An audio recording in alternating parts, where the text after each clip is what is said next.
দর্শক ভাইটি মনে কতটা কষ্ট পেয়েছে দেখেন, কতটা কষ্ট পেলে এরকম একটা জীবনের রিস্ক নিয়ে কাজ করতে পারে। প্রবাসের মধ্যে সবাই সুখে থাকে তাই না, ভাইটির মনে কত কষ্ট আসছে। ভিডিওটা একবার দেখুন, কথাগুলো মনোযোগ দিয়ে শুনুন। এপ্রিলের 1 তারিখে আমি বাড়ি যাওয়ার কথা ছিল, টিকিটও কাটছি। 2019 সালে আমি আসছিলাম দুবাইতে। ওই টাইম বয়স খুব কমই ছিল, তো এর মধ্যে অনেকবার দেশে যেতাম চাইছি, কিন্তু পারি না বিভিন্ন রকম সমস্যার কারণে। এখন যখন টিকিট কাটি ফেলেছি, এখন তো যাওয়াই লাগবে। তো বাড়িতেও বলছি, তো কিছু কথা অনেক খারাপ লাগছে। আজকে 5 বছর 5.5 বছর প্রবাসে।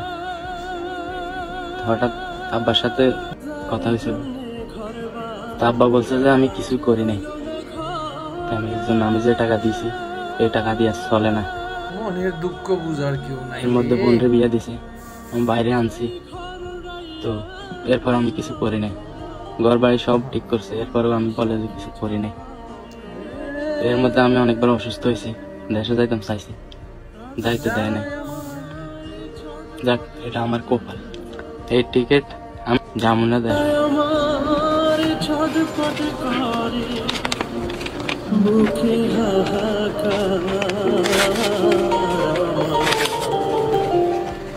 মনের দুঃখ বুঝার মতো এই দুনিয়ায় কেউ নাই আমার।